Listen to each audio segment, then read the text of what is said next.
জাহান্নামের দুইটা কারণ হবে।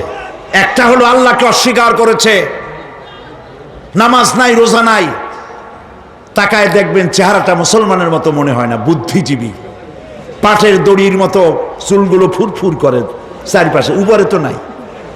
আর যদি থাকেও সেগুলো এমন অবস্থা, কাউয়ায় যদি রাস্তায় পায় ডিম পাড়ি থুয়ে যাবে।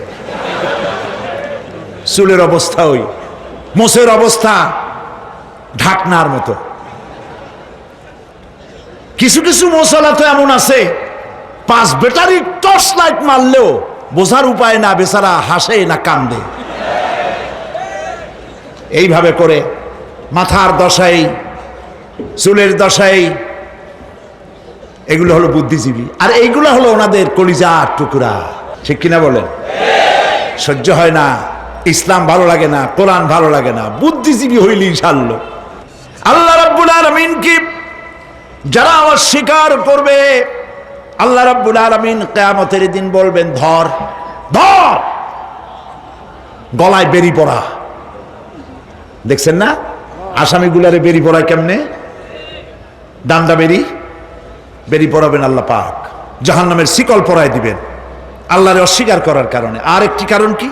ওয়ালা ইয়াহুদ্দু আলা তুআমিল মিসকিন, মিসকিনদেরকে এরা খেতে দিত না, মিসকিনদেরকে, দুস্থদেরকে নিজেরাও খেতে দিত না, কাউকে খাবার দিতে উৎসাহিতও করত না।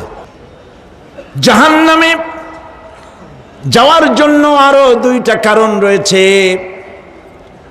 তার একটি এখানে বলেছি, দুটি কারণ এখানে আছে, আর একটা কারণ আর এক জায়গায় আছে।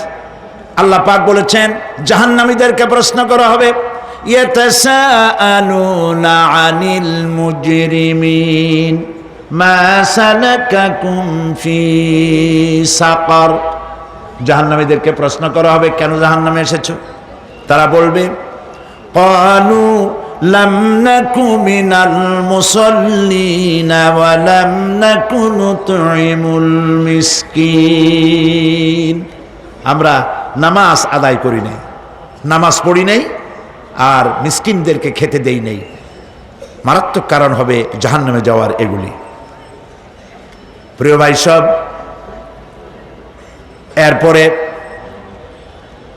কিয়ামতের দিন আমলনামা দিয়ে দেওয়ার পর একদল তো জান্নাতে চলে যাবে, ইমানদারদের ডান হাতে আমলনামা আসবে, আর বেঈমানের কোন হাতে? পিছন থেকে বাম হাতে।